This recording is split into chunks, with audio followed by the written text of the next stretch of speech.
Marixa Villavicencio, muy honrados de tenerte en librosperuanos.com. Felicitaciones por la publicación de la obra Mujer, Poder y Alimentación en el Antiguo Perú. Muchas gracias. Para mí más bien es un honor estar aquí en el portal del libro peruano. Gracias.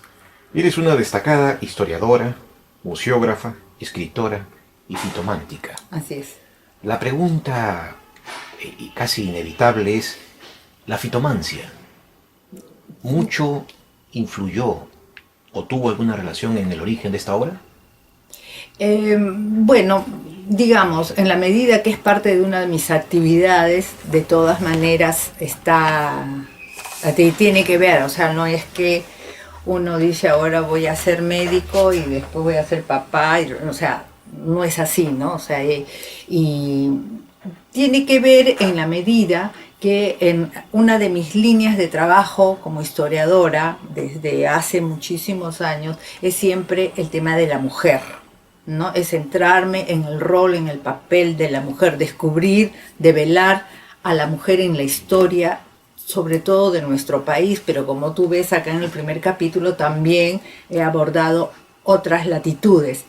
Entonces me di cuenta de que en varias de las civilizaciones o del desarrollo de la humanidad en el exterior, como también en el Perú, un tema es la taumaturgia, es decir, todo lo que es la adivinación, el curanderismo, no todas esas prácticas mágicas, digamos, y que las mujeres tuvieron un rol muy preponderante en esa área y que esa actividad, esas funciones les significó estar empoderadas, tener poder en la sociedad. Entonces, sí, claro que está relacionada, porque como después la ciencia ha estigmatizado todo lo que es el saber mágico, el saber ancestral, entonces, y es un elemento más para también estigmatizar, secundarizar a las mujeres. Muy interesante. La principal conclusión teórica de la obra es que la mujer precolombina, pre-inca e inca, no tuvo una posición secundaria o supeditada al varón, como lo hizo creer la historia falocéntrica de Occidente. Pero esa es solamente una de las conclusiones y que atañe sobre todo al primer capítulo. ¿Qué comentario? No solo al primer capítulo, porque en el primer capítulo atañe a un deconstruir las falacias con las que se ha construido la evolución de la humanidad, que principalmente siempre ha estado centrada en Occidente, ¿no? O sea, cuando se habla de la evolución de la humanidad, no entra México, no entra Perú, no entramos nosotros, sino se habla de Occidente y los remanentes o los antecedentes de África, pero el eje está en Occidente. Entonces, esa es una parte que ya, como lo señalo, las arqueólogas que están vinculadas a la arqueología de género han ido cambiando esa visión y han ido encontrando nuevos indicios que dan otra imagen, ¿no?, del papel y de la función de las mujeres en ese largo momento.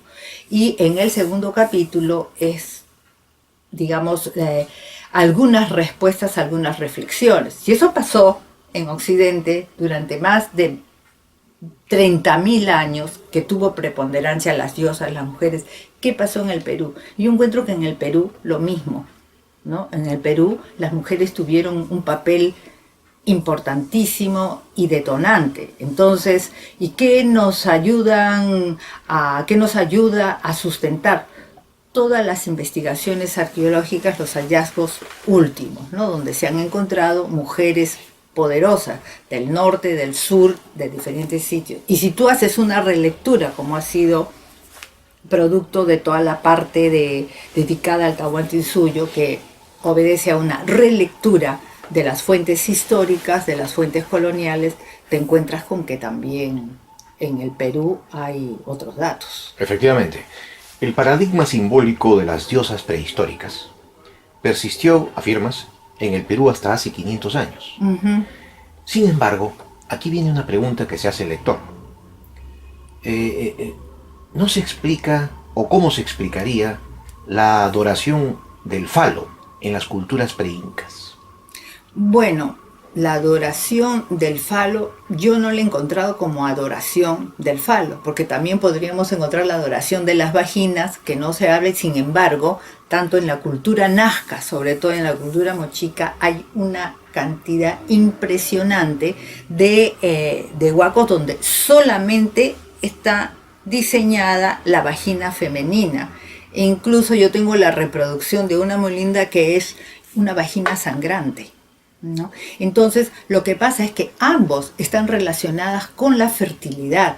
O sea, no es un símbolo claro. Hay algunos, por ejemplo, ceramios mochica, ¿no? Que tienen unos miembros viriles gigantescos, pero son símbolos de la fertilidad, como también lo son las vaginas de las mujeres. Son funciones distintas, pero complementarias. Entonces es eso, ¿no? Sin embargo, en la cultura mochica, por ejemplo, como en las culturas del norte, cada vez se demuestra más que las mujeres tuvieron un rol importantísimo. Y no hay un tema de disputa entre lo femenino y masculino. El tema de disputa lo vemos desde ahora, porque tenemos nuestras pautas mentales que las estamos trasladando a 1700 años atrás. Cada uno tenía su territorio, ¿no? Sus espacios, y que eran territorios amplios, como por ejemplo, tú comienzas a encontrar a las sacerdotisas de San José de Moro, que no solamente tienen ofrendas, digamos, vinculadas a Trujillo o a San José de Moro, sino que vienen desde otras regiones, ¿no? Vienen desde Cajamarca. La señora de Chorrancá de Lambayeque tiene hasta desde Ecuador, ¿no? Y yo sé extraoficialmente que hasta se han encontrado en las sacerdotisas de San José de Moro ofrendas u objetos desde la Amazonía. Cierto. ¿Y en qué medida reconstruir el paradigma femenino del antiguo Perú puede contrarrestar la estremecedora realidad de la mujer occidental? Bueno, yo creo que es lo que nosotras tenemos para ofrecer, como un nuevo saber, un nuevo paradigma de nuestra historia, pero también de nuestro presente. Las mujeres peruanas, o sea, si tú nomás sacas en cuenta las estadísticas que te dicen algunos que 1/3 de las familias están jefaturadas por mujeres, y mujeres no que han decidido, como digamos alguna mujer occidental, quiero tener mis hijos yo sola, no. Por lo general te vas a encontrar con historias de mujeres abandonadas y de hombres que han dejado de lado su responsabilidad, su función con esos niños. Entonces las mujeres salen adelante teniendo 1, 2, 3, 7 hijos, ¿no? Entonces, ¿en qué sentido es el ahora? Que hay mujeres que incluso hay historias de mujeres que hasta criaban a sus hijos debajo de una carretilla, no tenían zapatos y le prestaban sayonar esas sandalias para que vayan a algunas entrevistas, y hoy día es dueña de una cadena de zapaterías, ¿no? Entonces las mujeres han salido adelante, es decir, la maternidad, que es una función femenina, que es una cualidad de nuestro cuerpo, tener 9 meses, 8 meses, una criatura y además era alimento, porque el pecho genera el mejor alimento del mundo. Entonces, es un nuevo paradigma de mirar la maternidad de una manera muy distinta, por ejemplo, como nos se está mirando en Occidente y cómo se está contagiando aquí, ¿no? O sea, las jóvenes que quieren ser exitosas en el mundo que está diseñado fundamentalmente desde una versión masculina, tienen que dejar de tener hijos, ¿no? Porque si no, la crianza se supone que está contraindicada con tu efectividad en el mundo profesional. Entonces retrasan la maternidad hasta los 35, 38 años, en ese momento quieren tener hijos y ya ellas no lo deciden, lo decide la biotecnología.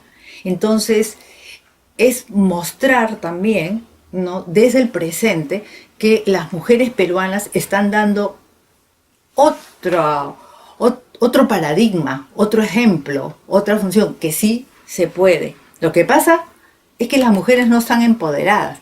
Antes las mujeres tenían esas funciones en sus comunidades, pero por eso mismo tenían poder. Ahora no lo tienen. Ese es el gran problema, ¿no? Entonces, en realidad lo que tendríamos que cambiar son los paradigmas de toda la sociedad. Muy interesante. Y efectivamente, la introducción del libro se hace un análisis descarnado de la situación actual de la mujer. Y tanto es así que no faltan datos sobre esta estremecedora realidad en la que, por ejemplo, en los países de gran población como India y China, existe un ancestral infanticidio, también el feticidio femenino, el dato mundial sobre la disminución de las mujeres en la población del mundo, y el daño que hace el abuso de los anticonceptivos a la mujer. Sobre estos datos realmente estremecedores, surge una pregunta.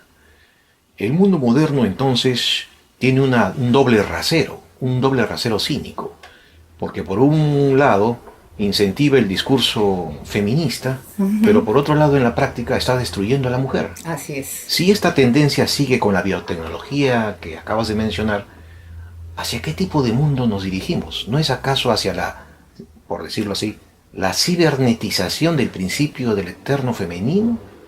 Prácticamente se le va a conculcar a la mujer no solamente su derecho a existir, sino su principio femenino se va a cibernetizar.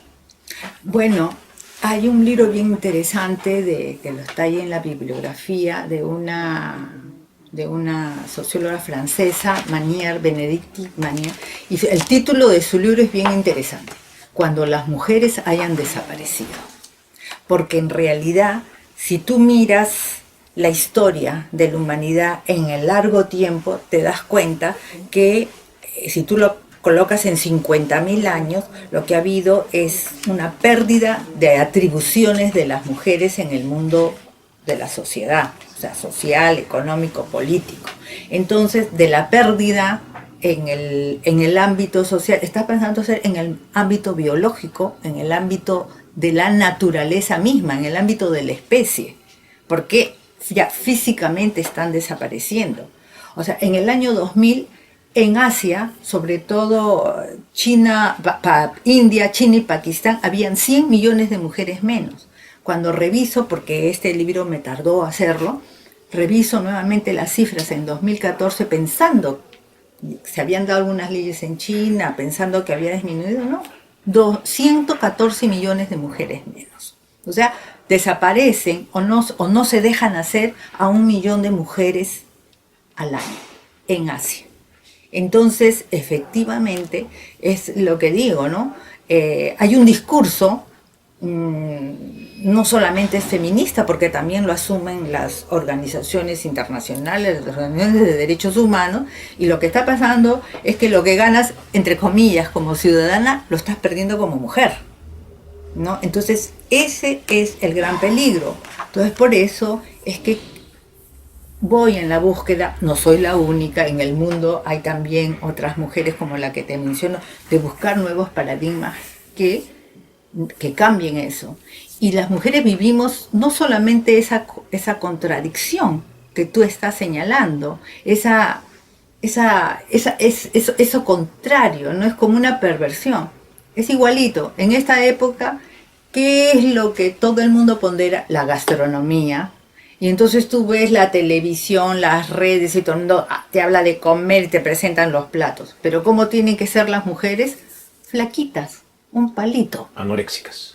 Y termina siendo anoréxica. Entonces te imaginas, o sea, una sociedad que pondera el sabor, el gusto, el placer, pero las mujeres no deben comer, ¿no? Entonces tú te ponen como gran ejemplo la modelo que se come una lechuga al día. Una hoja de lechuga al día. Entonces, ¿qué significa eso? O sea, si están desapareciendo tantas mujeres en Asia, también en Occidente por la pandemia de la bulimia, por la pandemia de la anorexia, de la que ahora se habla menos. Pero habría que preguntar, ¿realmente hay menos? Hasta hace poco las estadísticas eran que de los adolescentes, ¿no? El 0.5% al 3% a nivel mundial padecían. El 3% de los adolescentes en el mundo padecen de anorexia, bulimia y otros desórdenes alimenticios. Y de ellos, cada 9 son mujeres. De cada 10, 9 son mujeres. Entonces, ¿dónde está el tema? ¿Dónde está la mayor vulnerabilidad entre hombres y mujeres? Y no solo eso. En el 2012 fue un hombre que fue declarado la modelo, la mujer más sexy del mundo, ¿no? Entonces, claro, esa introducción que tú dices, yo sé que para muchos es políticamente incorrecta, porque parece que estuviera atacando a los gays, LGTB. No, yo estoy defendiendo a las mujeres, ¿no? Y si la categoría de género no alcanza o no es suficiente para defender a las mujeres, yo defiendo a las mujeres. No solo porque tengo 3 nietas, ¿no? Sino... Efectivamente,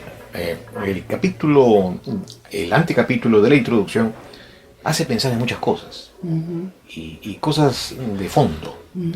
Por ejemplo, también mencionas que a propósito de la gastronomía, existe una masculinización de esa área de actividad, y que las mujeres están adoptando a su vez una masculinización conductual, lo que en el fondo es una advertencia hacia un feminismo lésbico o lesbianismo. En otras palabras, no asumes tú de ninguna manera un feminismo extremo, sino más bien es un feminismo racional, equilibrado, en el que se advierten los peligros. Porque si, como lo acabas de aclarar, si se cibernetiza o se virtualiza el principio del eterno femenino, ¿por qué no se va a virtualizar el principio masculino? No solamente la mujer, sino después de ella caería también el hombre. Pero ¿quiénes deciden en estos momentos los códigos y las pautas de la ciencia? No son las mujeres. Y si tú ves lo que tú dices, esa cibernetización, esa biotecnología, está dirigida sobre todo a sustituir al cuerpo femenino, las funciones de reproducción femenina. No son las masculinas. Dime, Marixa, a propósito de este tema, así como en el mundo las potencias tienen un banco de semillas vegetales, ¿no sería descabellado pensar que también deben tener un banco de semillas reproductoras de la humanidad? El banco genético. Lo que ahora hay, y lo que yo sí tengo comprobado, y además lo puedes hacer tú, lo que se está generando es un banco de óvulos. Entonces, las jóvenes que saben, que tienen 24 años, 25 años, que se dan cuenta dentro de la racionalidad del sistema que no pueden tener hijos porque eso les va a impedir un desarrollo óptimo profesional, entonces congelan sus óvulos. Y el círculo luciferino se completaría si es que se congela el esperma. Bueno, te das cuenta, pero eso no pasa. Lo que se está congelando son los óvulos. O sea, estamos casi hacia un 1984 o de un mundo feliz de Huxley, donde el Estado totalitario dicta qué es la felicidad y qué es la libertad. Pero mira, no se necesita Estado. ¿Quiénes están comandando esto? ¿No? O sea, no es un Estado. O sea, probablemente sean grupos de poder. ¿Te refieres a Reich Bilderberg? No, me refiero en general, porque yo no sé dónde está exactamente. Puedo tener mi sospecha, que no la quiero decir porque no tengo fundamentos y no quiero entrar en polémicas. Tengo mis sospechas, tengo mis indicios de dónde viene todo esto, pero es una articulación de sistema. Pero tiene que ver con la élite plutocrática del mundo. Tiene que ver, definitivamente, pero tiene que ver con una tendencia de larga duración, que es lo que planteo acá, ¿no? Que es lo que digo, mira, aparentemente en la corta duración, siguiendo a Brodel, digamos, ¿no?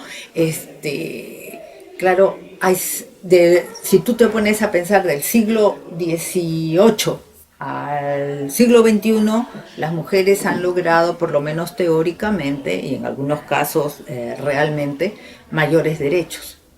Pero en realidad, si tú te pones a pensar en términos de 50.000 años, las mujeres han perdido poder. No tienen el poder que tienen ahora. Y en el Perú, con solamente 700 años o 1000 años, las mujeres no tienen el poder que tenían hace 500 años. O sea, si tú haces una relectura de las crónicas hechas por los mismos españoles, te vas a encontrar con que las collas tenían un poder impresionante, ¿no? Y que más o menos lo que ocurría, y eso lo conversé con Toncio Udema, y cuando íbamos a venir a replantearlo, eso lo hablamos en marzo, que fue, y iba a regresar en mayo, perdón, un poco antes, le iba a regresar en mayo, pero él en marzo fallece, porque él ya estaba dando el paso a plantear que en el Tahuantinsuyo lo que habían eran dos poderes, uno femenino y uno masculino, y que eso posibilitó la gran expansión que tuvo el Tahuantinsuyo, ¿no? Y cosas como estas, por ejemplo, ¿no? De que Mamahoyo no era la pareja de Manco Cápac, Mamahoyo era la pareja de Tupac Yupanqui, y que detrás de eso hay una gran alianza de dos potencias, la del Cusco, que representaba a Tupac Yupanqui, y la de los Chinchas, que Mamahoyo era de Chincha, y que era una gran potencia naval, comercial, marítima. Antes de entrar al capítulo que concierne al Perú antiguo, permíteme incidir en el capítulo primero. Sí, disculpa, me emociono. Las mujeres en la prehistoria de Occidente. Aquí haces una conclusión muy interesante. Dices, en Occidente hace 6.000 años, las diosas femeninas perdieron su preeminencia religiosa y solo al final del Neolítico fueron desplazadas por los dioses masculinos. A propósito de esta observación, que viene de un análisis tuyo de las Venus del Paleolítico, surge una pregunta. ¿Qué hace pensar concretamente que en la edad de piedra la deidad más importante era femenina? Ya, mira, la verdad es que el análisis, yo soy tributaria del análisis de otros investigadores, como por ejemplo Marija Gimbutas, que desde la década del 80 ella hizo un análisis de 200 piezas y de todas las que habían, de todas las Venus, ¿no? Ella fue la primera que plantea este tema en un libro que se llama El lenguaje de las diosas, ¿no? Y de ahí ya han venido sucesivamente otros y otras investigadoras que han llegado a tratar el tema. Entonces, y hay otros investigadores también, ¿no? Hay un español que toma y retoma ese tema. Pues lo que pasa, y eso te lo dice Henry Dalporte, Pirenne, otros, que, digamos, hasta hace hasta 3.500 años, o 4.500, 3.500 antes de Cristo, todas las representaciones eran femeninas, no eran masculinas, no había representación masculina. Estas representaciones recién han comenzado 4.500, 3.500 años antes de Cristo. Antes no había representaciones, y por los lugares donde se han encontrado estas imágenes que recurrentemente, digamos, físicamente, o los rasgos físicos que se representan en estas culturas son pechos abundantes, pechos maternos, no puede con leche, o embarazadas. Entonces es siempre enfocando el tema principal de la reproducción. Entonces había como una asociación entre la creación de la vida, ¿no?, y las mujeres, como un hecho divino, como un hecho mágico, ¿no? Entonces eso es lo que había. No, tú no veías un hombre parir, y por lo tanto todo aquello que generaba vida era considerado femenina, era considerado hembra. Entonces, estos son estudios que se han venido haciendo, no se han encontrado representaciones masculinas, y además estas están vinculadas, han estado en lugares de cuevas, de asentamientos, ¿no? Incluso muchas de ellas eran pequeñitas que podían ser portátiles, ¿no?, como una suerte de talismán, digamos. Sin embargo, aquí surge una interrogante. ¿Por qué en los lugares astronómicos de la prehistoria no aparecen figurillas femeninas? Y más bien se pone mucho énfasis en la forma fálica de las construcciones pétreas. Estoy pensando, por ejemplo, en Stonehenge o Stonehenge. Entonces, esto no hace pensar de que aquella preeminencia de las diosas femeninas del Paleolítico o Edad de Piedra estaba más relacionado a funciones específicas de la reproducción y la alimentación, mientras que existían otros tipos de funciones que eran reservados para actividades masculinas.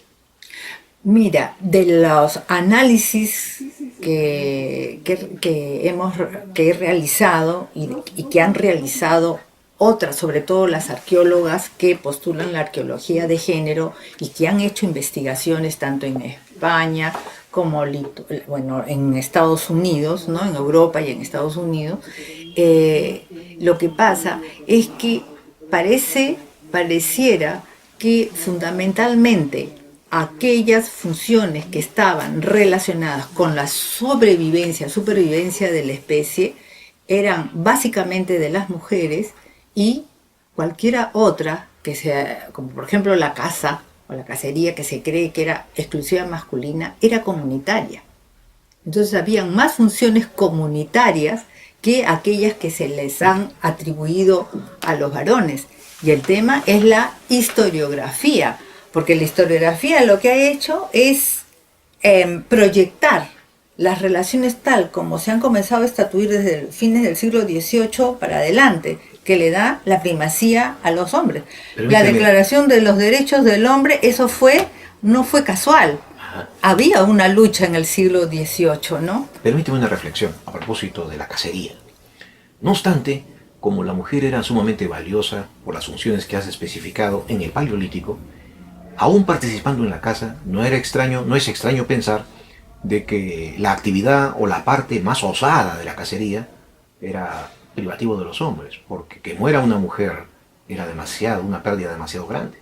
Morían hombres, mujeres y niños. En la cacería participaban hombres, mujeres, niños y ancianos, porque había una serie de funciones. Para atrapar, por ejemplo, a un gran animal, tenían que intervenir todos, porque tenían que separarlo primero de la manada. Entonces allí tú ves en las cavernas, en las pinturas rupestres, que están mujeres con una suerte de tambores y de panderetas. Ajá. Que son para asustar, para arriar, para separar. Y ves los niños que también están. Claro, por ejemplo, en algunos casos dicen, bueno, pero las mujeres no aparecen, ponte con una jabalina o con un arco, pero están allí. Claro. Y los niños también están allí. Entonces, eran tareas comunitarias. Y segundo, las mujeres también se encargaban de la cacería menor, de pequeños animales. Claro. Y lo que se ha demostrado, lo que han demostrado estas arqueólogas, es que el 70% de la dieta alimenticia en el Paleolítico era obra de las mujeres. Casi indudable ese aspecto. ¿Ves? En el capítulo 2, que se titula Las mujeres en el Antiguo Perú, afirmas que los cronistas Omán Poma, Burúa, Molina y Betanzos refrendan el destacado rol de las mujeres pre-incas e incas en la estructura de poder. Así es. Y los descubrimientos arqueológicos lo ratifican. Y ello lo afirmas hasta el punto de sostener la prevalencia del principio femenino sobre el masculino. Y aquí nace una pregunta. ¿Qué permite afirmar, por ejemplo, que entre los moches, la mujer, que era sacerdotisa y también era gobernante, era reina, lo fue siempre?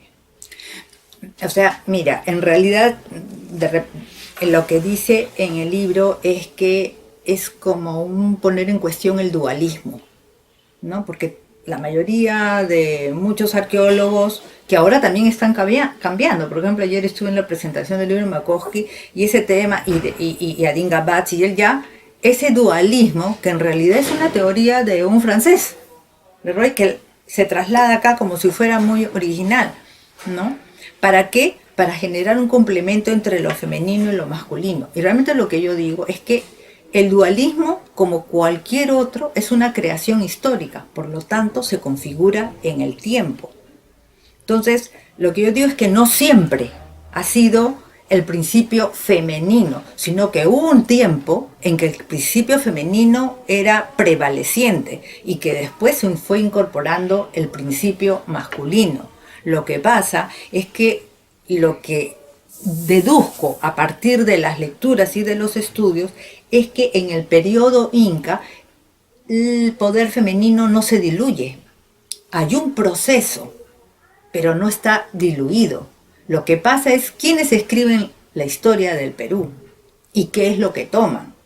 Mira, no te voy a dar el nombre públicamente, pero hay un libro que ha salido este año donde hay un connotado historiador, arqueólogo de otro país, y cuando habla de Huamampoma, por ejemplo, ¿no? Y dice, él ha hecho el listado de poder que había en el Tahuantinsuyo, y que eran 3, dice, los incas, las collas y los capitanes.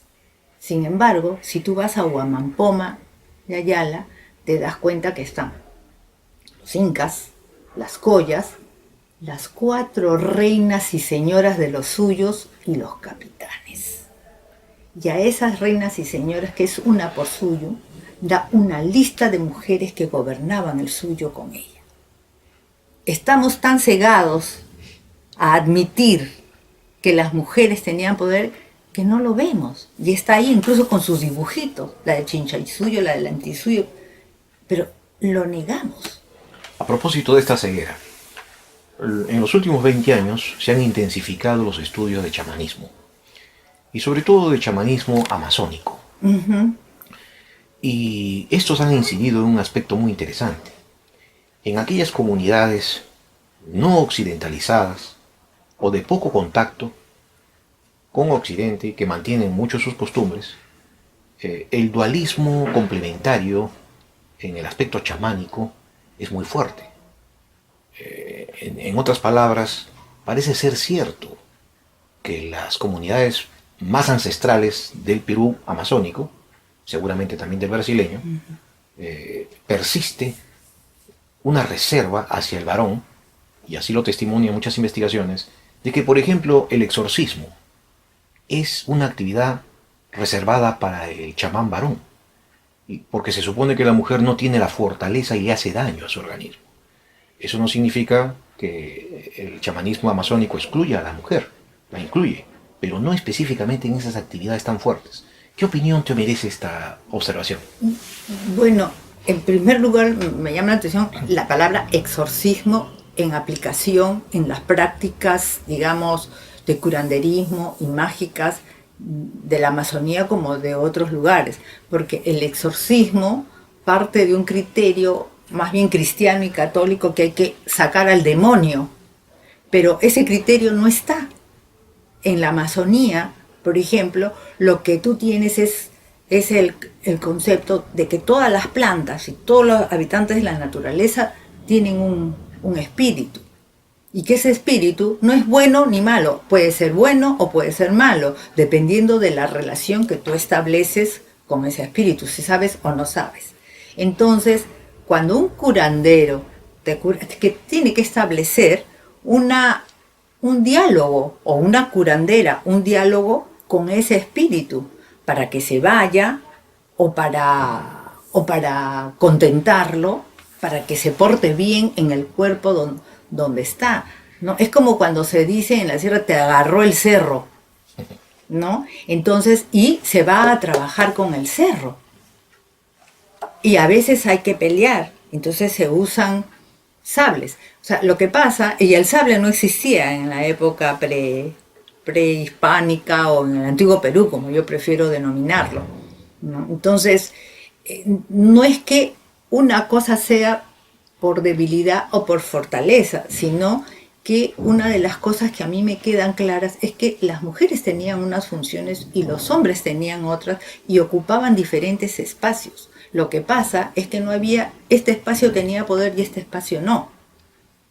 Entonces, y en la cura es así, porque los hombres y mujeres tienen, digamos, como claras en qué cosas actúan, y dependiendo, ¿no? O sea, por ejemplo, las chipivas, había Erlinda, que era una mujer, una ayahuasquera, una maestra. Ella, por ejemplo, te diagnosticaba la enfermedad pintando tu cuerpo. Y te iba sanando. Entonces te dibujaba y cantaba y te sanaba.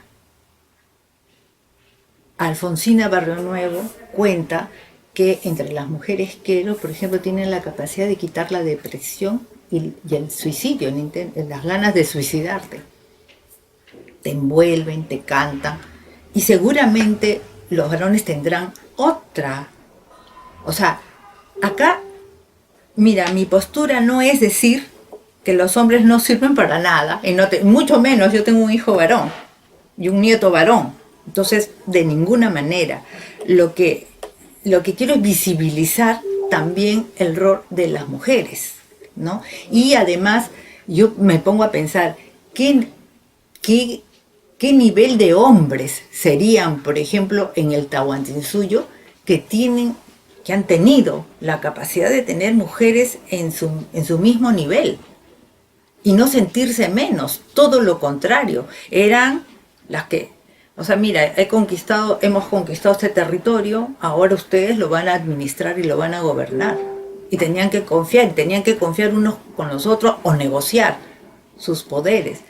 Pero te imaginas, yo siempre digo, si yo hubiera vivido en esa época me enamoraba de todos, creo. Existe un segundo aspecto, y es que en la prevalencia del principio femenino sobre el masculino, en el antiguo Perú, se suscita una inquietud de carácter mitológico y religioso, que corresponde a la deidad Huiracocha, o Pachacamac, o Payachachic, o como uno guste el nombre poner. Tunupa. Sí, y se refiere a este aspecto. Evidentemente, como bien lo aclaras en el capítulo, hay mucha superposición del cristianismo en el entendimiento de lo que era esta deidad Huiracocha.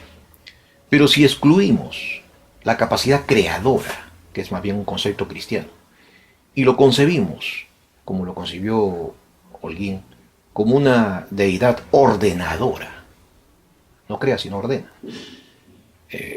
¿Ordena qué? Tiene que ordenar algo que preexiste.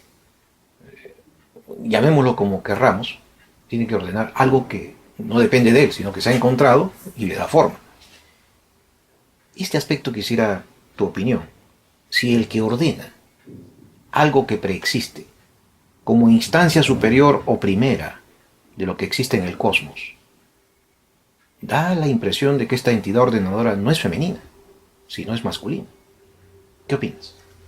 Bueno, yo voy más atrás y me voy a lo que decía Enrique Urbano, ¿no? O sea, miren, ¿saben qué? Y él era un gran conocedor de las fuentes coloniales, ¿no? Y decía, bueno, dijo, ¿sabes qué? Acá se han inventado Huiracocha, Tunupa, el creador, porque como no había modo de entender el politeísmo, porque era politeísta el Tahuantinsuyo, como muchas de nuestras antiguas culturas, que son diferentes, que la otra cosa es que es bien difícil hablar del antiguo Perú, que hay de común entre un moche y un quechua del Cusco, por decirte, ¿no?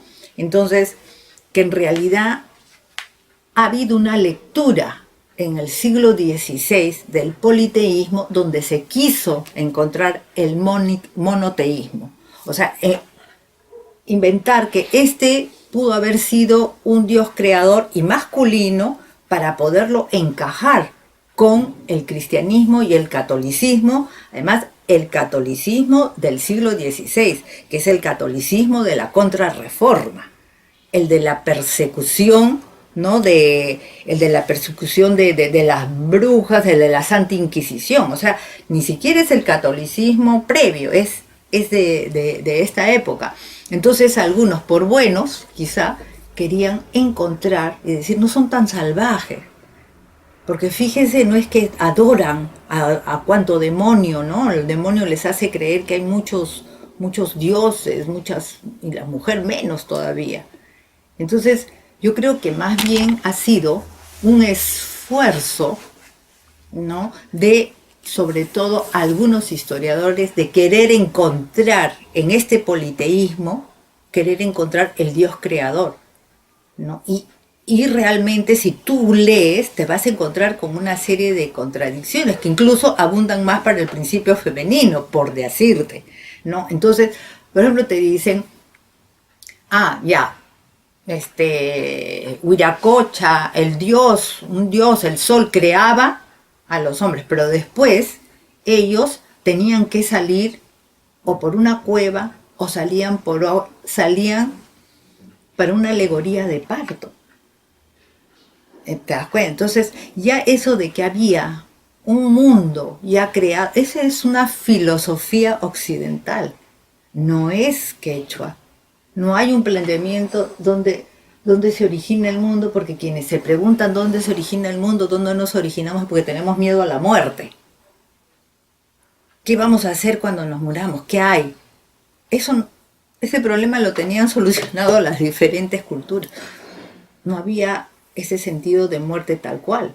Acuérdate que, y ya yéndonos a lo más cercano, cada inca y cada colla muerta seguía opinando en la vida política.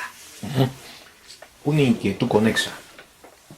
Quizá la lectura de esta obra por un teólogo cristiano o por un espíritu cristiano pueda llevar a una quizá errónea conclusión o conjetura de que Marixa Villavicencio en el fondo está preconizando un neopaganismo precolombino. ¿Sería cierto esto?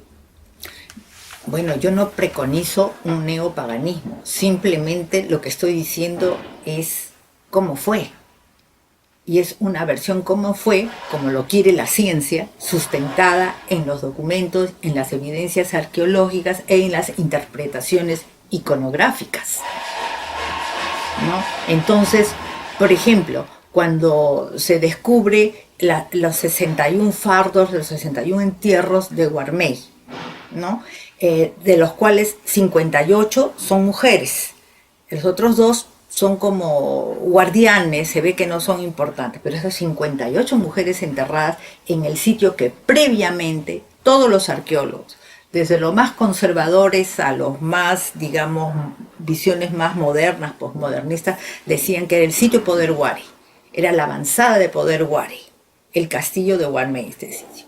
Entonces, cuando abren, esos 58 eran mujeres poderosas, y dentro de ellas se encuentran 3 mujeres que sus tumbas son más fastuosas, o sea, Entonces, ¿qué fue lo primero que dicen los periodistas que se dicen doctos en estos temas? Es que seguramente esas 3 mujeres que se ven más importantes eran las esposas de los grandes señores, y las otras deben haber sido las concubinas, las queridas. ¿De dónde sacan esa conclusión? ¿De dónde? Una mentalidad poligámica. Pero ¿de dónde? ¿Dónde están ellos? ¿No? Entonces... Aunque cabe la posibilidad que estén enterrados en otro lugar. Pero ¿por qué supone? ¿Acaso cuando se encontró al señor de Zipán se dijo, uy, mire, esas orejeras serán de su mamá? ¿O dónde estará su esposa? Eso es lo que yo he discutido con muchos arqueólogos. Mira, lo que yo quiero es que simplemente comiencen a cuestionarse, comiencen a preguntarse, ¿no? O sea, cuando se encontró la señora de Cao con estos cetros, estos mazos de poder, en National Geographic, y eso sí lo digo porque está publicado, dijeron, de repente pertenecía a su familia y no a ella. O sea, si encuentran a un varón, a un resto masculino, jamás se les va a ocurrir decir. Y sin embargo, entre los moche, para poder acceder al poder, como en el Tahuantinsuyo, con 1000 años de diferencia, lo que vale es la línea matrilineal, la estirpe matrilineal. A propósito de estas mujeres poderosas, en el capítulo 3, Urpa y Huachac, la diosa de los peces, del mar y de las aves marinas. La tesis de este capítulo, tercero, es que el culto femenino de la deidad Urpa y Huachac se extendió desde la costa central hasta la costa sur, entre el siglo I hasta el siglo XVI, hasta que los incas transfirieron sus atributos al dios Pachacámac. señalando el ocaso de las diosas preincaicas. Pues antes de Cuniraya, nunca se enfrentaron a Urpa y Huachac, los dioses masculinos. Aquí viene una inquietud. Esta transferencia de los poderes femeninos a una deidad masculina no pudo tener como causa un fenómeno astronómico. Estoy pensando en un dato que se consigna en diversas investigaciones, como por ejemplo el libro del doctor Carlos Milla, recientemente fallecido, en donde se señala que justamente en Huayna Cápac se instaura el culto al sol porque había un movimiento estelar en el que coincidía la Cruz del Sur exactamente con el cenit del sol. Esto hace pensar pues que había una razón de motivo astronómico, más que cosas de carácter patriarcal. No, la pregunta es esta. ¿Esto no hace sospechar que los incas pudieron tener un motivo astronómico para trasladar los poderes masculinos de las diosas femeninas hacia este poder del dios masculino? No creo. No creo. Mira, además ha sido un proceso que no fue completo. No fue completo. Las diosas no fueron completamente expropiadas. Hay un proceso. Y por eso señalo que incluso fue un proceso inconcluso. Yo creo que quienes lo han concluido es la historiografía que se ha escrito sobre el Perú, pero no que haya sido un fenómeno.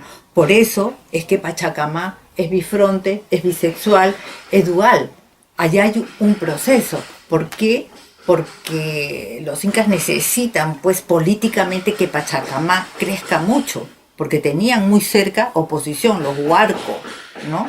Porque los huarcos se sienten abandonados por los chinchas. Ellos formaban una confederación y claro, los chinchas los dejan por unirse con Tupa Yupanqui, porque ven que ahí pueden crecer muchísimo más, ¿no? Es una alianza de dos potencias importantes y dejan abandonados a los huarcos. Por eso los huarcos durante 12 años no pudieron conquistarlo. ¿Y quién los conquista? Mamahoyo, finalmente, ¿no? Entonces, yo creo que cada quien tenía sus dioses. Las mujeres tenían sus dioses, los hombres tenían sus dioses. Pero mira tú, Huayna Cápac, cuando una parte de su ejército que había dejado en el norte, en Tunibam, se rebela y dice, ¿sabes qué? Nos regresamos al Cusco. Y entonces dice Huayna Cápac, bueno, ¿qué hace?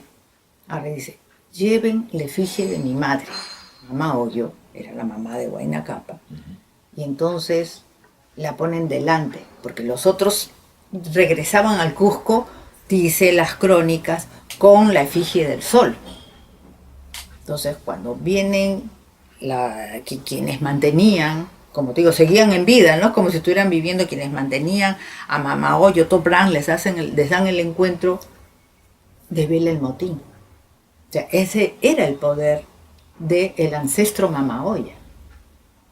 Entonces, yo creo que hay muchas suposiciones y hay muy poca investigación documental. A propósito de las suposiciones y de la necesidad de investigación, acabas de mencionar el principio andrógino.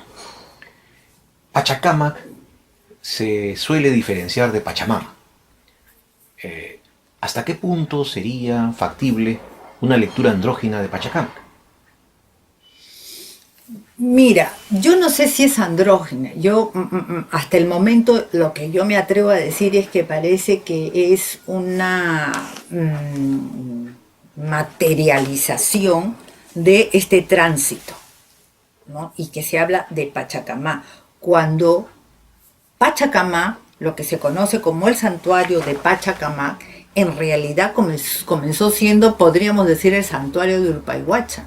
Julio Cetello, lo primero que encuentra es el templo de Urpayhuacha, y como siguiendo la lectura de Dioses Hombres de Huarochirí, que no se había traducido pero leía quechua, ¿no? Entonces él siguiendo esos datos dice, hay una laguna que pertenece a la diosa y cerca está su templo. Entonces él, a partir de ese dato, excava y él ha encontrado el templo de Urpayhuacha. Lo que pasa es que en 1947, cuando lo encuentra, lo vuelve a enterrar porque no puede seguir trabajando allí. Y tú sabes que los arqueólogos, para cuidar un monumento, lo vuelven a enterrar. Pero está allí. ¿Y qué es lo que yo siempre le digo a Denise Pociesco? Hay que hacer algo, porque se ha sacado el Templo del Sol, el templo de acá, pero y el templo de Urpayhuacha, que es más antiguo, porque pertenece a la cultura Lima, que es entre 100 y 200 años después de Cristo. Es mucho antes que las construcciones Ixma y las construcciones Inca. Pachacamá comenzó, que tenía otro nombre, pues Ixma, ¿no? ¿En consecuencia? En consecuencia, las primeras deidades y las primeras construcciones que fueron el eje a partir del cual crece el santuario de Pachacamá pertenece a deidades femeninas. Está Urpayhuacha y al frente de la isla, que es Cabillaca. La isla de Pachacamá, esa que le dicen la ballena, esa es la diosa Cabillaca. ¿Y será por eso que en el centro del templo de Pachacamac hay una estancia reservada a la diosa lunar? Bueno, no hay creo que ahí hay una información equivocada, no hay una instancia para la diosa luna. Lo que hay es el Ayahuasi, ¿no? Y que allí se supone que se veneraba a la diosa luna, a Quilla, pero digamos, está el templo del sol, que es Inca, está el templo de Pachacamá y está hundido y enterrado en un cerro, en un montículo, el templo de Urpayhuacha. Y hay otras construcciones, ¿no? Claro. Que son adoratorios, que es el peregrinaje, que es un sitio que fue política e ideológicamente alzado y levantado por los incas. Efectivamente. En el capítulo final, el cuarto, intitulado La ruta de las diosas Ñanca, Así es. aquí se propone incorporar la ruta de las diosas Ñanca en el camino principal del Capac Ñan.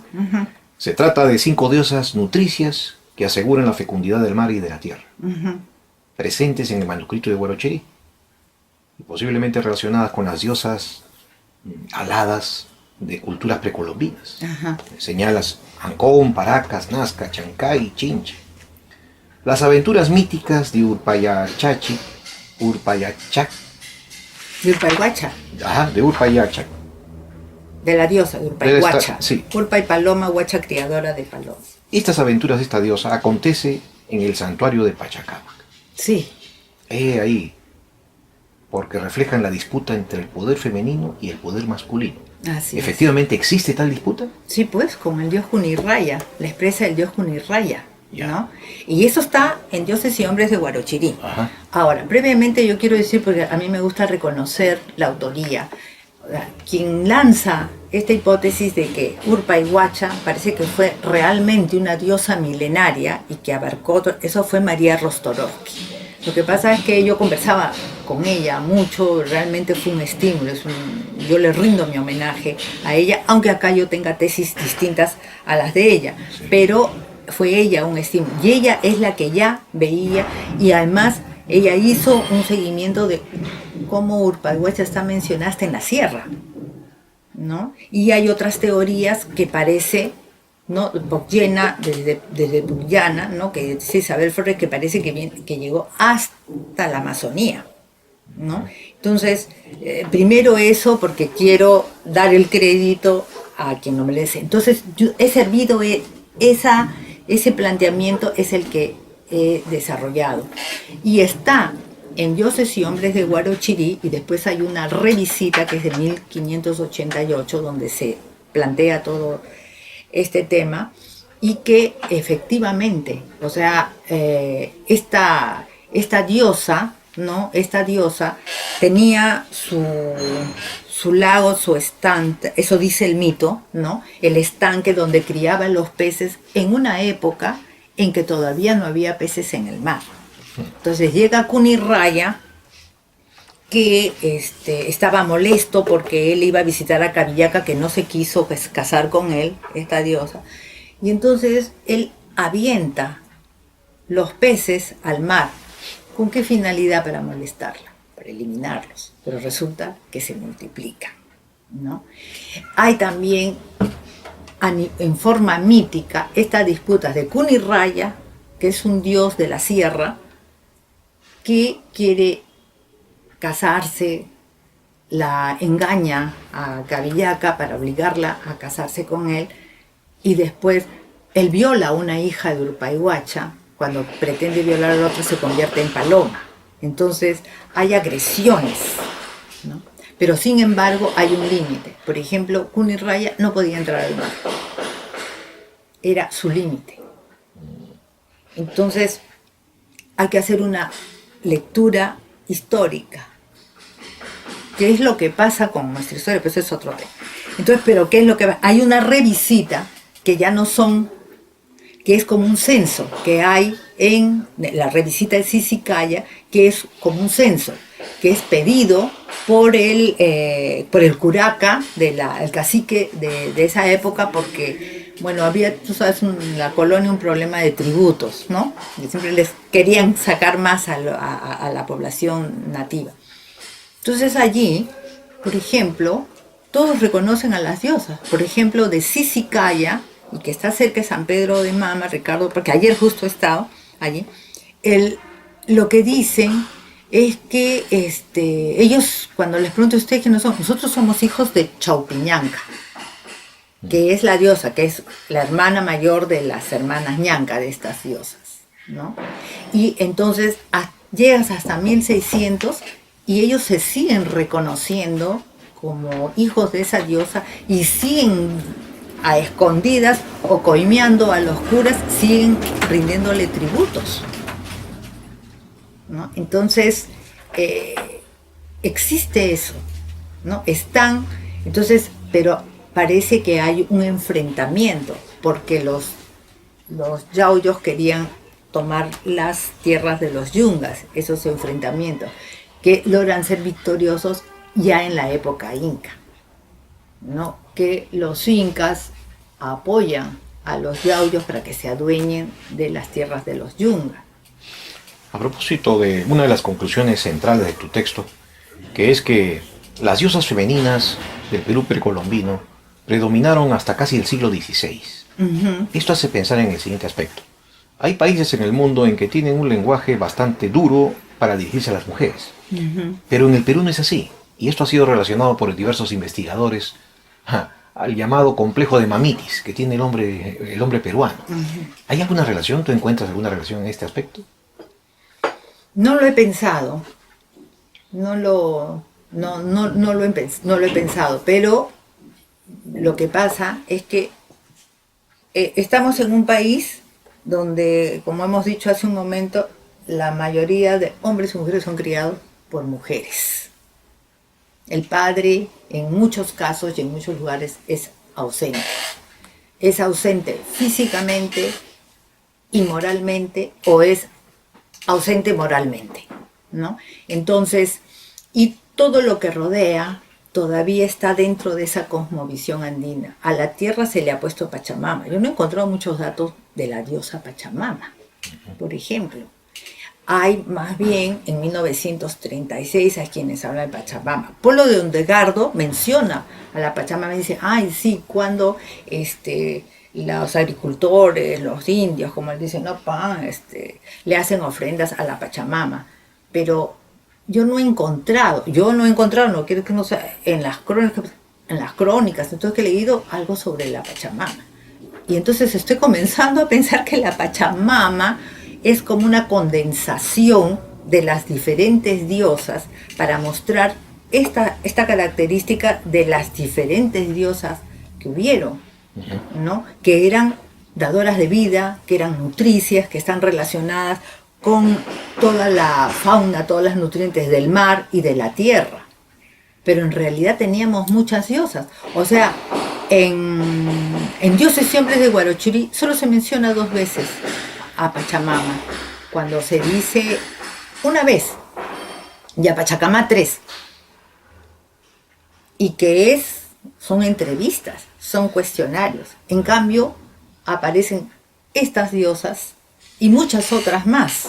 Chukisusu, la hermana de Chukisusu, Kapiama, o sea, aparecen un montón de diosas, ¿no? Es como, a veces lo he estado pensando que puede ser como en Carrie, donde en realidad es toda una cosmovisión, es toda una resistencia, toda una rebeldía que se condensa en un mito, en un Carrie, que es un inca, ¿no? Que la retoma Tupac Amaru. Entonces, Pachamama, muy poco se habla de Pachamama. No es como, por ejemplo, historias como estas que se cuentan de Urpayhuacha, de Chaupiñanca, de Cavillaca, de Yaxahuato y Mirahuato, que justamente con un equipo del Capañán hemos encontrado el templo de estas dos diosas, cosa que a mí me satisface. Por lo menos tenemos la tesis de que allí en Chillaco ese es el templo, porque eso te dan los datos, ¿no? Las fuentes. Claro. Y es muy interesante cómo el hombre andino hasta el día de hoy no solamente hace pago a la tierra, sino también hace pago al Apu, a las grandes montañas. Uh-huh. Y al referirse al Apu lo hace en género masculino. Sí, pero hay Apus femeninos. O sea, los Apus son femeninos y masculinos. Pero no son andróginos. No, son femeninos o masculinos. Uh-huh. ¿No? Es eso. Y por eso te digo, yo con respecto a Pachacamayo no diría que es andrógino, pero pronto será bisexual. Lo que pasa es que yo creo que es un proceso de tránsito, es un tema histórico, ideológico. Uh-huh. Acuérdate que en las diferentes civilizaciones que ha habido en el antiguo Perú, la gran mayoría no han tenido ejército.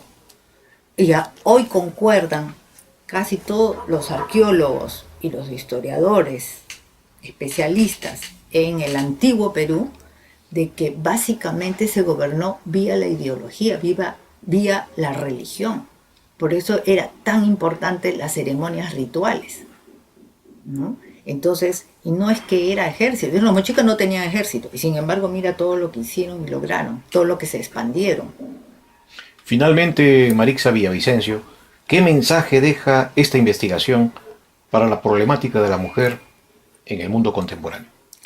A ver, mira, una de mis primeras conclusiones cuando hago este repaso, ¿no?, del antiguo Perú, tanto en su parte, digamos, histórica y mitológica, es que las mujeres tenían espacios muy claros donde desarrollaban sus funciones y que eran empoderadas. Uno era la reproducción. Por eso tú vas a encontrar que las estirpes son matrilineales y las mujeres se sabían. O sea, y tú sabes que acá vas a decidir quién va a tener el poder, tú tienes poder, ¿no? 2. Otra actividad era la actividad textil. O sea, la actividad textil ha tenido un peso muy importante entre los Wari y en el Tahuantinsuyo. Otra actividad, la de la alimentación. También en el caso del Tahuantinsuyo, también en el caso de los Wari, que ya eran casi imperios, ¿no? O el Tahuantinsuyo realmente un imperio más allá de las categorías, si es correcto o no la categoría, pero ¿cómo llamas tú a un estado con la expansión que ha tenido? El más grande de Sudamérica, uno de los más grandes de América. ¿Y cuál era la otra actividad? La taumaturgia, ¿no? Eran 4 espacios de las mujeres donde ellas eran empoderadas. Mira tú la que se llama sacerdotisa San José de Moro, que ya el Castillo ya reconoce desde 2013 que eran también gobernantas, que era el equivalente a reinas, como la señora de Chornancap, como la señora de Cao, ¿no? Y las señoras que se han encontrado en el bosque de Poma, que todavía Carlos Helera ya las menciona, escrito algo, pero ya hay algunos textos donde han escrito, una mujer se le encontró con más de 2.000 piezas de oro, chancadas, como al señor de Sicán.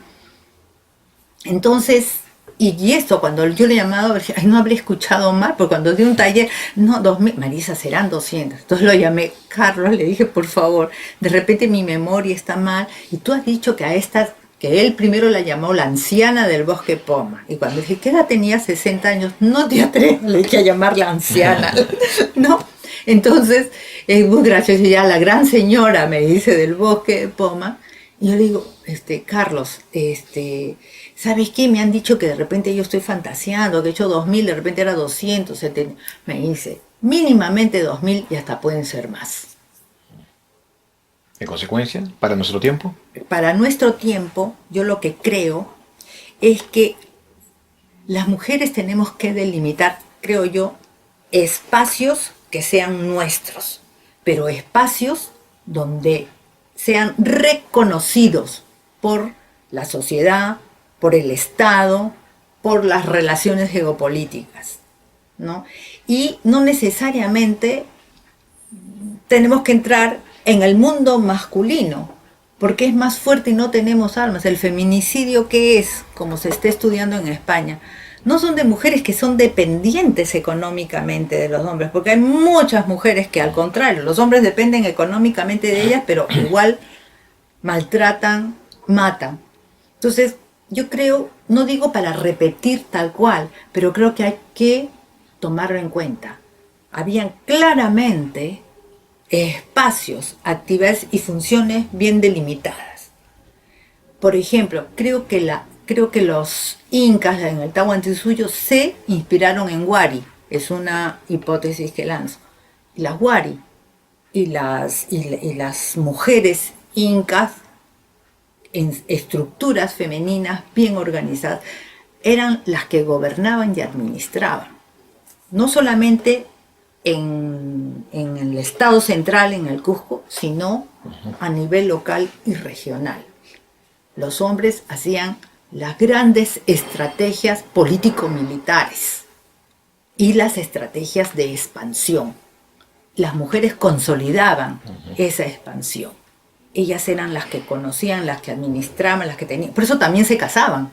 Por eso era que se casaban con tal, el hijo, la hija del curaca, se casaban. Pero en el Ayahuasí ya habían tenido una capacitación política a favor del Estado cusqueño. Y a la inversa, habían mujeres que eran esposas, eran las iñacas, las segundas, que no son segundas, disculpe, pero era una estructura. Y también, ¿no? Cuando se enteraron que iban a atacar a su hermano, que era de los chancas, eran como espías. Entonces, habían una serie de funciones. Entonces, mira, el mundo occidental que cada vez más se impone, porque la globalización tiene un corte occidental, ¿no? Entonces, yo creo que habría que delimitar cuáles son los espacios que queremos, porque hasta nuestros espacios cotidianos, ahora en la gastronomía, ¿quiénes son los grandes? Son chefs, los chefs, no hay las chefs, pero te aseguro que esos grandes chefs en sus casas diariamente cocina una mujer, ¿no? Entonces yo creo que sí, creo que hay que aprender algo de esto, ¿no? Y establecer nuestros espacios de poder y que estos espacios de poder pues sean eso, espacios de poder donde estén empoderadas las mujeres. Marixa Villavicencio, muy agradecidos por la presente entrevista. Gracias a ti, gracias a Virginia.